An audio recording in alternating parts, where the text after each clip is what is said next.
The taxi lurched to a stop, its tires spitting gravel against the wrought iron gates. Rain lashed against the windows, blurring the already hazy Savannah afternoon into a melancholic gray. Monica Ellington pressed a hand to her stomach, the knot of apprehension tightening with each gust of wind that rattled the cab. The Whitmore estate loomed before her, an imposing brick behemoth draped in ivy, as cold and unwelcoming as she imagined Harold's relatives would be. She paid the driver, the crisp bills a stark contrast to the damp chill clinging to her skin. Each drop of rain felt like a pinprick, a constant reminder of the task ahead, a confrontation she couldn't avoid. Just get it over with, Monica. Say your goodbyes and leave. The thought echoed in her mind, a fragile shield against the rising tide of unease. The heavy gates creaked open, revealing a long, winding driveway. The taxi pulled away, leaving her exposed to the elements, a solitary figure against the grandeur of the estate. She took a deep breath, the scent of wet earth and decaying leaves filling her lungs, a bittersweet aroma that oddly reminded her of Harold's cluttered study. He'd always preferred the smell of old books to fresh air, a quirk she found endearingly eccentric. Now, the scent felt oppressive, a suffocating blanket of memories.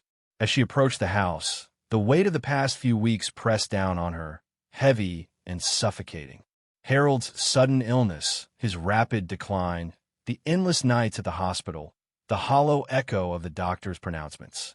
Then, the unexpected phone call from Mr. Danvers, the attorney, summoning her to the reading of the will. An invitation laced with an unspoken tension, a foreboding she couldn't quite decipher. She climbed the steps to the grand entrance, the polished marble slick beneath her damp shoes. The massive oak door seemed to swallow her whole as a uniformed butler ushered her inside. The foyer was cavernous, filled with antique furniture and the hushed murmurs of gathered individuals. Crystal chandeliers cast a cold, impersonal light on the scene, illuminating faces she'd only seen in framed photographs on Harold's desk. The air hung thick with the scent of lilies and unspoken animosity. Monica felt dozens of eyes on her, assessing, judging, dissecting. A palpable wave of disdain washed over her. She could feel their whispers, like insects buzzing in her ears. The assistant. The help. What could she possibly be doing here?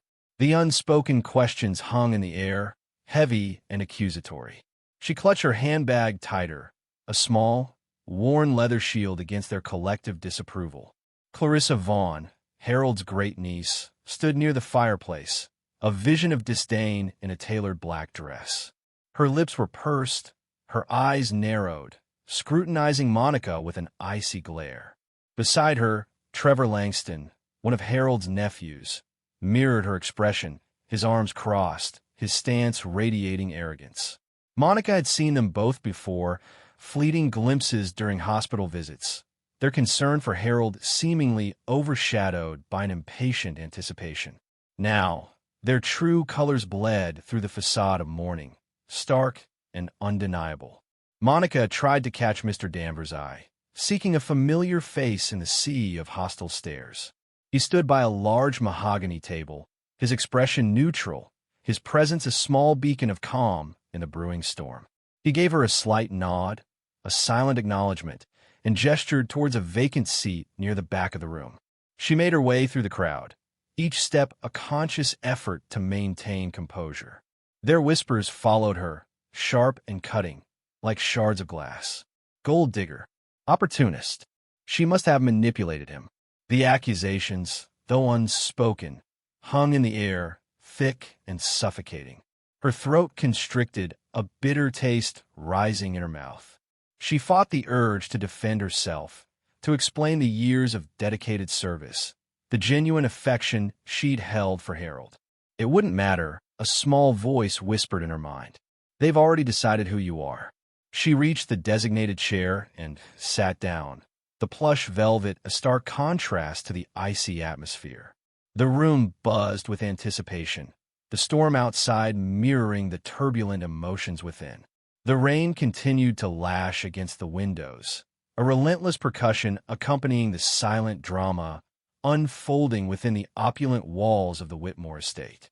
She closed her eyes for a moment, trying to block out the whispers, the stares, the suffocating weight of their judgment. This is not about them, she reminded herself. It's about saying goodbye to Harold.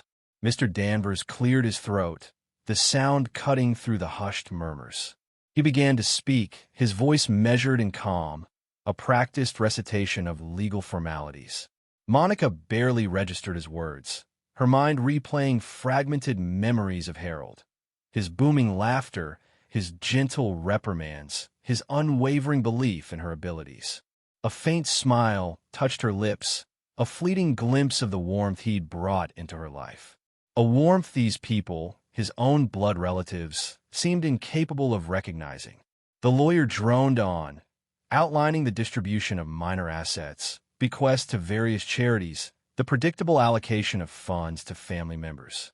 Each name was met with a subtle shift in the room, a rustle of anticipation, a barely concealed calculation of gains and losses. Monica remained silent, her gaze fixed on the rain-streaked window, a detached observer in a play she hadn't auditioned for. Then Mr. Danvers paused, his voice dropping to a hush. "And finally," he announced, his gaze sweeping across the room, settling on Monica, "the entirety of Mr. Whitmore's remaining estate, including the Whitmore Corporation, all properties and liquid assets, is bequeathed to—" He paused again, the silence stretching, thick and heavy with anticipation. "Miss Monica Ellington." The room erupted in a cacophony of gasps, outraged whispers, and indignant cries. Monica's breath caught in her throat, her mind reeling from the unexpected revelation. She looked at Mr. Danvers, her eyes wide with disbelief. He met her gaze, a flicker of something akin to sympathy in his eyes, before turning back to the incensed relatives. Clarissa Vaughn surged forward, her face contorted with rage. "This is preposterous," she shrieked, her voice laced with disbelief and fury. "This Womantha's assistant must have coerced him. This is not right." Trevor Langston echoed her outrage, his voice booming with indignation. Accusations flew across the room, sharp and venomous, directed at Monica like poison darts. Monica remained frozen, her mind struggling to process the unfolding events. The weight of their hatred, their greed, their utter disregard for Harold's wishes, pressed down on her, crushing her beneath its force. Mr. Danvers raised a hand, silencing the uproar. "Please," he said, his voice firm. "Mr. Whitmore's wishes are clearly stated in the will. He was of sound mind and body when he made these decisions." He reached into his briefcase and retrieved a sealed envelope. He also left a personal letter for Miss Ellington. He continued, handing her the envelope. "I believe this will explain everything." With trembling hands, Monica opened the envelope. Inside, a single sheet of paper, written in Harold's familiar, looping script. As she read his words, a wave of warmth spread through her, chasing away the chill of the room, the sting of their accusations.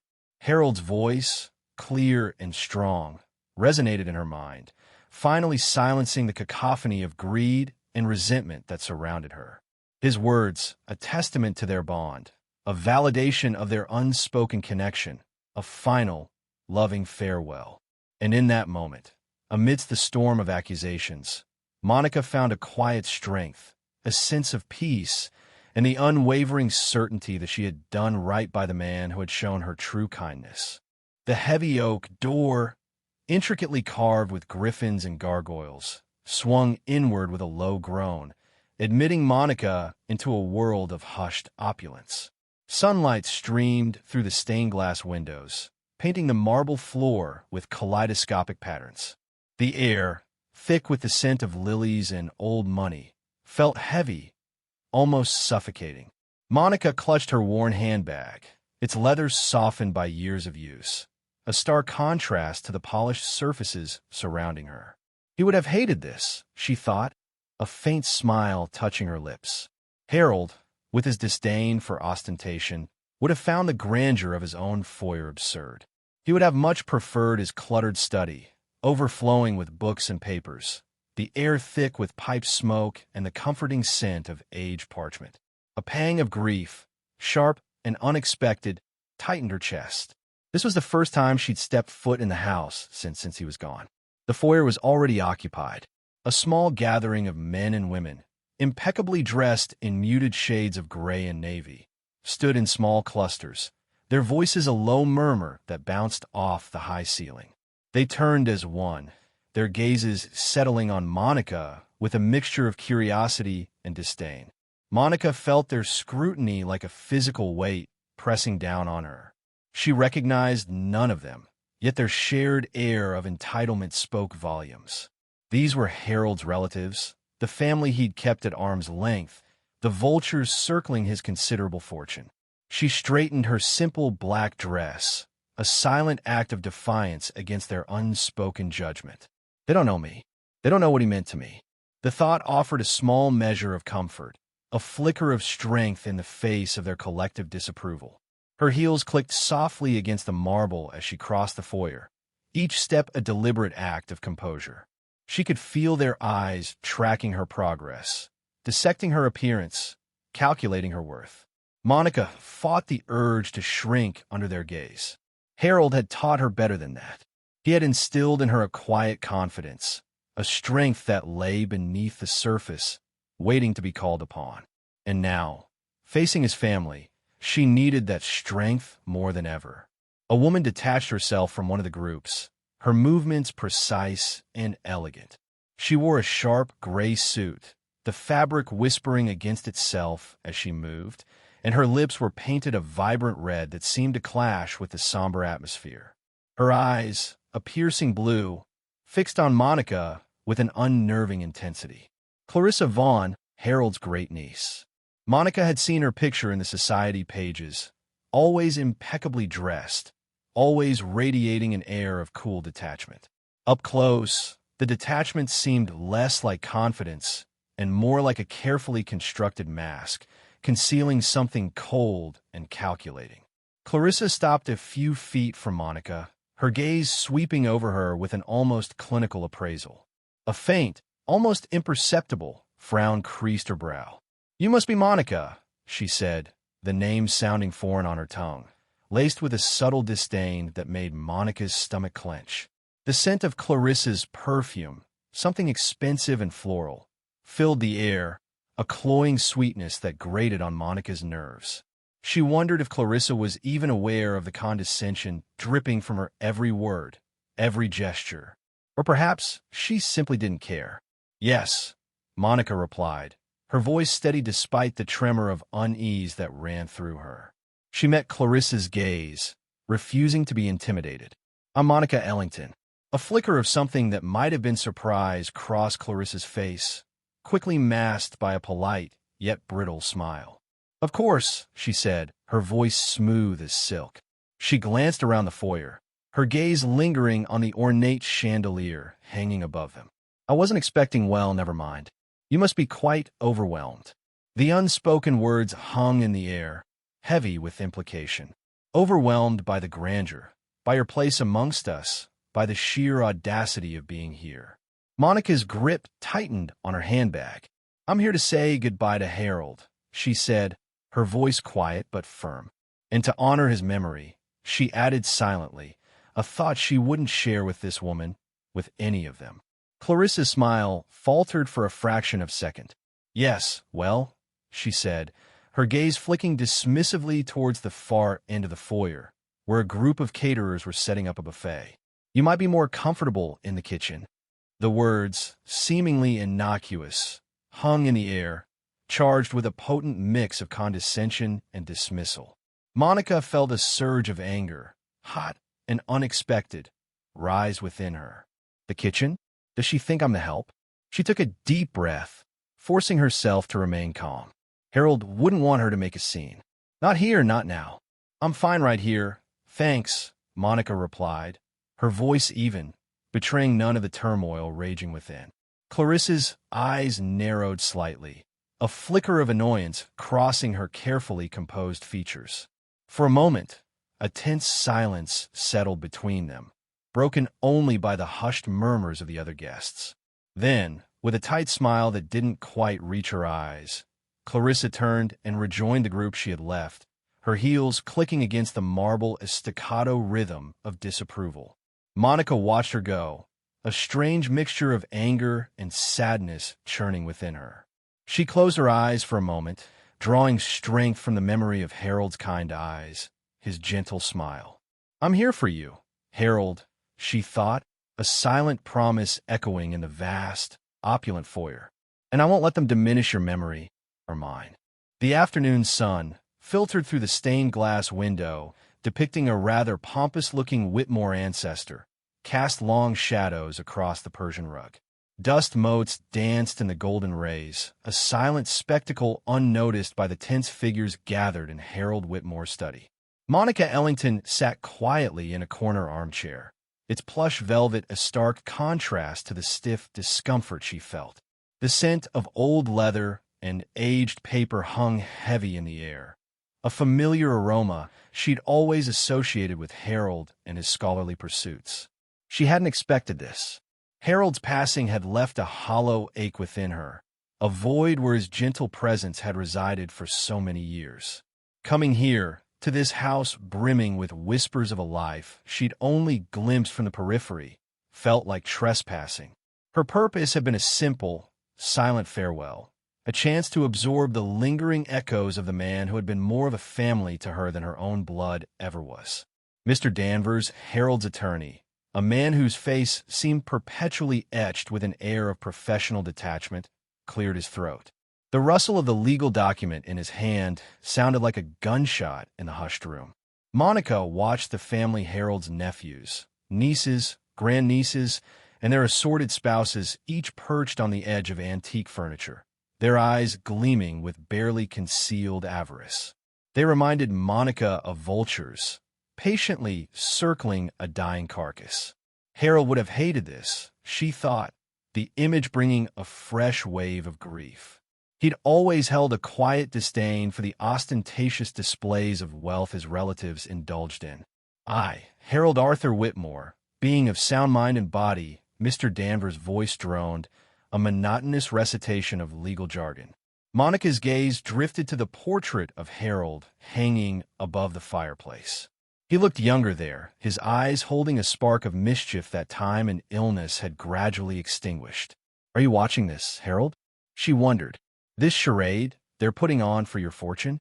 Clarissa Vaughn, Harold's grandniece, sat across from Monica, her posture radiating an almost theatrical air of entitlement.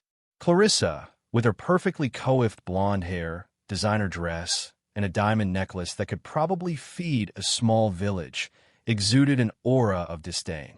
Monica could practically feel the weight of Clarissa's scrutiny, a palpable animosity that made her skin crawl. "She thinks I'm nothing," Monica thought, her stomach tightening. A nobody who dared to occupy a space in Harold's life they believed was rightfully theirs. Trevor Langston, another nephew, sat beside Clarissa, a mirror image of her arrogance. He'd barely acknowledged Monica's presence since she'd arrived, his eyes flitting over her with a mixture of contempt and dismissal. "They think they already know what the will says," Monica mused, her fingers tracing the worn fabric of her handbag. "They think they've already won."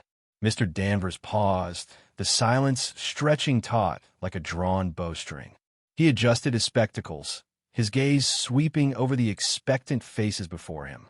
Monica felt a prickle of unease, a premonition that the air in the room was about to crackle with something volatile.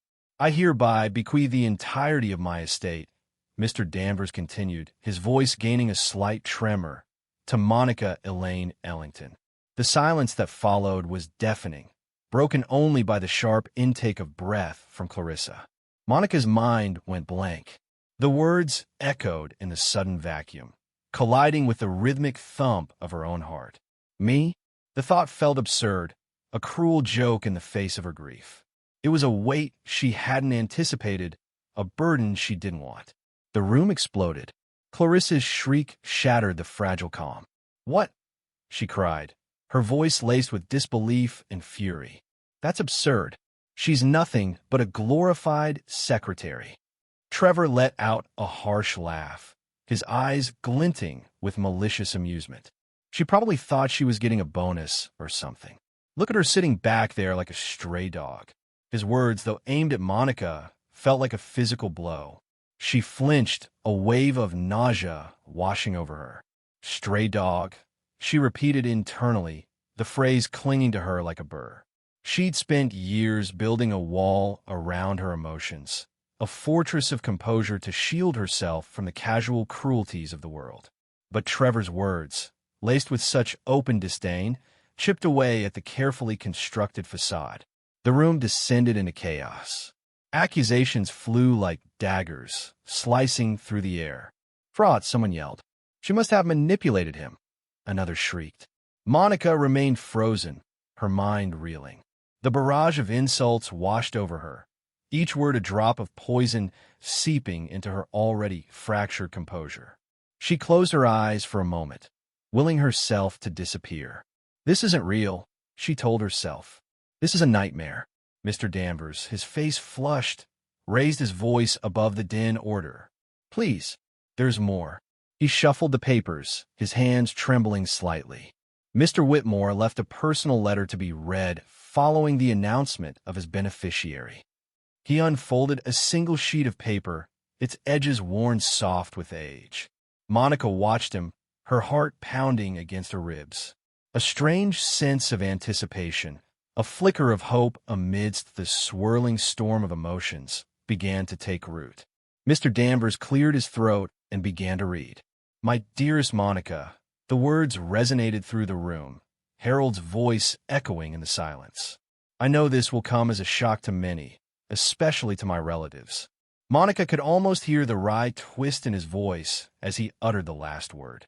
They never understood our bond, the quiet companionship we shared. They saw only an employee, a secretary. But you, Monica, you saw me. You saw the man beneath the titles, the vulnerabilities hidden behind the facade. You were my confidant, my friend, my family. Tears welled up in Monica's eyes, blurring her vision. She hadn't realized how much she needed to hear those words, how much she'd yearned for validation in a world that had always seemed determined to diminish her. Mr. Danvers continued reading, his voice softening with each word. Harold's letter painted a portrait of their relationship, a tapestry woven with shared laughter, quiet evenings spent discussing literature and philosophy, and the unspoken understanding that bloomed between two souls who found solace in each other's presence. The room was silent now, the earlier outrage replaced by a stunned disbelief. Clarissa's face was ashen, her carefully constructed mask of composure crumbling. Trevor stared at Monica, his eyes devoid of their earlier arrogance. The vultures had been silenced, their feast snatched away by an unexpected turn of events. As Mr. Danvers finished reading the letter, Monica felt a strange sense of peace settle over her. The weight of the inheritance, the burden of their accusations, seemed to fade in the face of Harold's words. She had lost him, a loss that left a gaping hole in her life. But in his final act, he had given her something far more valuable than any fortune, the gift of being seen, of being understood, of being loved. The afternoon sun, slanting through the stained glass window of the Whitmore study, cast long, distorted shadows across the Persian rug. Dust motes danced in the golden light, oblivious to the simmering tension that filled the room. Monica Ellington sat stiffly in the high-backed chair, the plush velvet a strange contrast to the icy disapproval radiating from the faces around her.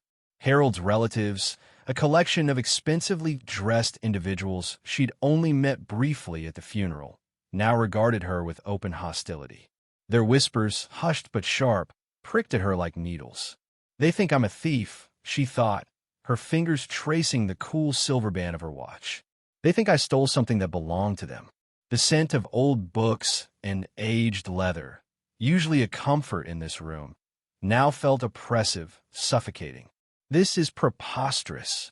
Clarissa Vaughn, Harold's great-niece, spat the word like a venomous dart. Her perfectly coiffed blonde hair seemed to vibrate with indignation. Monica watched her, a flicker of something cold and hard solidifying in her chest. Harold had warned her, hadn't he? Believe them the first time, Monica, he'd said, a wry smile twisting his lips. The first time they show you who they are, believe them. And here they were, revealing themselves in all their avarice and entitlement. This is fraud, plain and simple. Trevor Langston, a nephew with a slick-back hairstyle and a predatory smile, chimed in. He leaned forward, resting his elbows on his knees, radiating an air of false concern. He wasn't thinking straight. He was ill, confused. She probably manipulated him, filled his head with lies. His words, though carefully chosen, dripped with disdain. Monica could almost taste the bitterness, a metallic tang on the back of her tongue. Manipulation, she thought, the word echoing in the hollow space within her. Had they ever known Harold? Had they ever witnessed the quiet strength of his character, the clarity of his mind, even in the face of illness? Mr. Danvers, Harold's lawyer, a man built like a sturdy oak tree, cleared his throat. The sound cut through the murmuring like a judge's gavel. The will is perfectly legal, he stated firmly, his voice unwavering. All paperwork is in order. Mr. Whitmore updated his will 6 months prior to his passing, while he was still of sound mind and body, as confirmed by his physician. He adjusted his glasses, his gaze sweeping over the assembled relatives. I understand your disappointment, he continued, his tone softening slightly, but I assure you, everything has been conducted according to the law. Monica watched the interplay, a silent observer in this unfolding drama. She hadn't anticipated this raw, visceral greed. She'd come here to say goodbye, to honor the memory of a man who had been more than just her employer. He had been her mentor, her friend. The weight of his absence pressed down on her, a physical ache in her chest. He would have hated this, she thought, her gaze drifting towards the mahogany desk, still cluttered with his papers and pens. He would have despised this display of avarice. Peace of mind, she thought, a bitter taste rising in her throat. There would be no peace. The clamor continued, a cacophony of accusations and demands. The room felt smaller, the air thick with animosity. Monica's patience, a carefully constructed wall she'd built over years of working alongside Harold, began to crumble. A wave of exhaustion washed over her, a sudden, overwhelming urge to escape the suffocating atmosphere of the study, to breathe fresh air, to be free of the grasping hands and the judging eyes. She stood up, the movement abrupt, silencing the room. For a moment, no one spoke, their gazes fixed on her. The sunlight, filtering through the stained glass, illuminated the fine dust motes swirling around her, creating an ethereal halo. I think, she said, her voice surprisingly steady despite the tremor in her hands, I need some air. She turned towards the door, the heavy oak a symbol of the weight she suddenly felt pressing down on her. The whispers started again, a low hum of speculation and resentment, but she didn't look back. She walked towards the light, leaving the shadows and the whispers behind, a strange sense of calm settling over her amidst the storm. Harold had trusted her, and that, she realized, was all that mattered. The heavy oak door of the study clicked shut, sealing Monica in a sudden, suffocating silence. The echoes of Clarissa's shrill accusations, Trevor's sneering pronouncements of injustice, even Mr. Danvers's measured legalese, all faded into the muted hum of the grand old house. Dust motes danced in the afternoon sun that streamed through the leaded windows, illuminating the rich mahogany of Harold's desk, the worn leather of his favorite armchair. A faint scent of pipe tobacco, Harold's signature aroma, clung to the air, a ghostly reminder of the man whose absence now filled every corner of the room. Monica's fingers, still numb from the shock of the revelation, traced the cool surface of the desk, a familiar gesture that had comforted her countless times during Harold's frequent bouts of melancholy. Mr. Danvers, his face etched with a weariness that belied his professional composure, placed a sealed envelope in her hand. Mr. Whitmore left explicit instructions that this be given to you privately, Miss Ellington. His gaze held a hint of something unreadable, a mixture of sympathy and perhaps a touch of awe. Monica nodded, her throat too tight to speak. She knew, with a certainty that settled deep in her bones, that this letter held the key, not to the fortune she had inexplicably inherited, but to the man she had served, and perhaps, unknowingly, loved. Clarissa's venomous words echoed her mind. Gold digger, manipulator. He was senile, you know. He wouldn't have. Monica pushed the thoughts away, a wave of exhaustion washing over her. What did it matter what they thought? Harold was gone. That was the only truth that resonated in the hollow chambers of her heart. With trembling hands, she broke the seal, the crisp crack of the paper sounding deafening in the quiet room.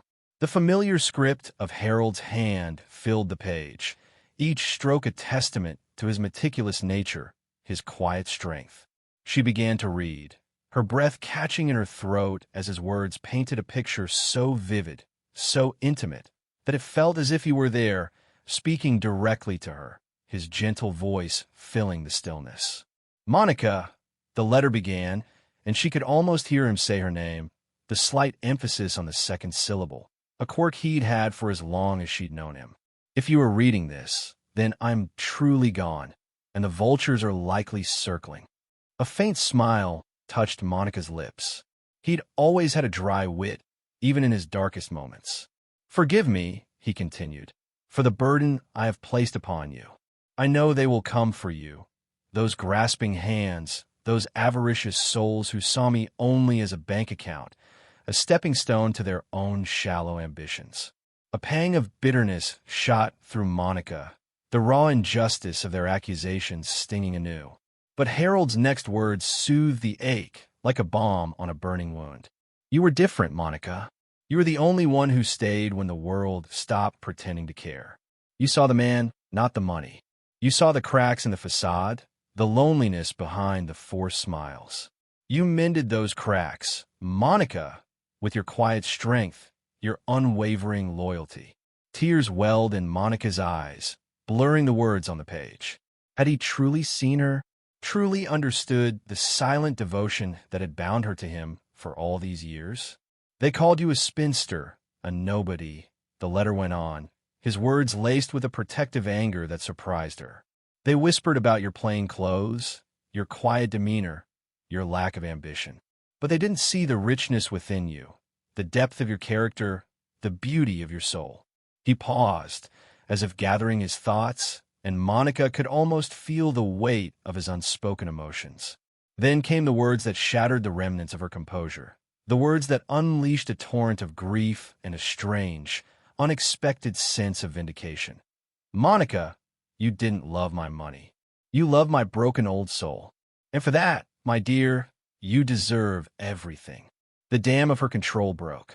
Silent tears streamed down her face, hot against her skin. She sank into Harold's chair, the worn leather a comforting embrace. The weight of his words, the depth of his understanding, settled over her, a heavy cloak of sorrow and a strange, flickering ember of peace. He had seen her. He had understood. That was all that mattered. The fortune, the estate, the vultures circling, they faded into insignificance against the backdrop of his love, a love she had never dared to name, a love that had existed in the quiet spaces between them, in the shared silences, the unspoken understanding. The afternoon sun dipped lower, casting long shadows across the room. Monica sat there, cradled in the warmth of Harold's love, his letter clutched in her hand, a testament to a bond that transcended the material, a bond that death itself could not sever. The world outside, with its greed and its judgments, felt distant, unreal. In that quiet sanctuary, surrounded by the ghosts of shared moments, Monica found not only closure, but a profound sense of belonging, a sense of finally coming home. The battle ahead might be daunting, but armed with the truth of Harold's love, she knew she would face it, not with fear, but with the quiet strength he had always seen in her, the strength she had never fully recognized in herself until now. The heavy oak door clicked shut behind Mr. Danvers, leaving a palpable silence in the opulent foyer. Dust motes danced in the slivers of afternoon sun that pierced through the stained-glass windows, illuminating the intricate patterns on the Persian rug. Monica stood motionless, the weight of the Whitmore fortune settling upon her shoulders like a velvet cloak, both comforting and suffocating. The echo of the lawyer's words, sole beneficiary, still reverberated in the cavernous space, a stark contrast to the whispers and sneers that had filled the room just moments before. She could almost still feel the sting of Clarissa's venomous gaze, the condescending curl of Trevor's lip. They hadn't left quietly, of course. "You think you've won, don't you?" Trevor had spat, his voice laced with a bitterness that surprised even Monica. He loomed over her, a caricature of entitled fury. Clarissa, ever the graceful viper, stood just behind him, her eyes narrowed, radiating a cold, calculating rage. Monica had watched their performance, a flicker of detached amusement dancing within her. They were so predictable, so transparent in their avarice. It was almost pathetic. Almost. "I don't think about winning or losing," Monica finally replied, her voice quiet but firm. The words felt strange on her tongue, alien yet somehow fitting. This newfound strength, this quiet defiance, it was a revelation even to herself. For so long, she had existed in the periphery of Harold's world, a silent observer, a trusted confidant. Now, she was the center of attention, the unwilling protagonist in this absurd play. A small, wry smile touched her lips. Harold would have found this whole situation utterly ridiculous. "Don't play coy," Clarissa hissed, her voice dripping with disdain. "We know what you are. A gold digger. A manipulative—" "Stop," Monica interrupted, her voice cutting through the air like a shard of glass. The quiet amusement was gone, replaced by a steely resolve. "I didn't take anything from you. You gave it away long before I showed up." Her words hung in the air, heavy with unspoken truths. The blood drained from Clarissa's face, leaving her a ghastly white. Trevor, for once, seemed speechless. The carefully constructed facade of their outrage crumbled, revealing the hollow core of their entitlement. They had never truly known Harold, never understood the quiet depths of his soul, the gentle kindness that lay beneath his gruff exterior. They saw only his wealth, his status, the potential spoils of their inheritance. They hadn't visited him in years, hadn't bothered to call, hadn't even sent a card on his birthday. Their sudden concern for his well-being was a flimsy veil, barely concealing the rapacious greed beneath. "You think your crocodile tears will fool anyone?" Monica continued, the words tumbling out now, fueled by years of suppressed resentment. "Your performances are unconvincing. Your grief is a lie." A tremor ran through Clarissa's frame, a crack in her carefully crafted composure. Trevor shifted uneasily, avoiding Monica's gaze. They had expected tears, pleas, perhaps even a breakdown. They had not expected this quiet strength, this unwavering conviction. They fled then, retreating from the battlefield they had so confidently entered. The heavy oak door slammed shut once more, punctuating their defeat. Monica closed her eyes, drawing a deep, shaky breath. The silence that followed was different now, no longer oppressive, but liberating. The tension that had coiled tight within her began to unravel, replaced by a strange sense of peace. Mr. Danvers reappeared, his expression unreadable. "Are you all right, Miss Ellington?" he asked, his voice laced with a newfound respect. "Yes," Monica replied, a genuine smile finally gracing her lips. "I am." The words felt true, resonating with a depth she hadn't realized she possessed. She was more than all right. She was free. The lawyer handed her a sealed envelope. "Mr. Whitmore left this for you," he said softly. "He instructed me to give it to you after the reading, regardless of the outcome." Monica took the envelope, her fingers tracing the familiar handwriting. Her heart ached with a bittersweet pang. She didn't need to read the letter to know what it contained. She already knew the truth of their relationship, the unspoken bond that had grown between them over the years. It was a connection that transcended titles and possessions, a connection that the Whitmore family, in their blind greed, could never comprehend.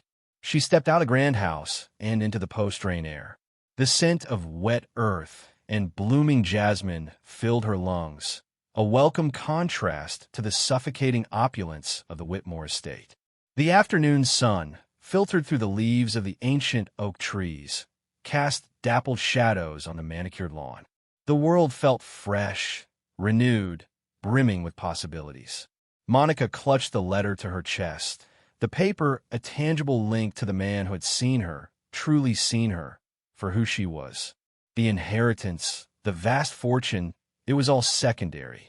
It was a symbol, perhaps, of his trust, his affection, but it held no real power over her. The whispers and accusations, the greed and envy, they were all fading away like distant echoes in the wind. The only validation that mattered was the one she gave herself. She had loved Harold, and he had loved her. That was the truth, the simple, undeniable truth, and it was enough. More than enough.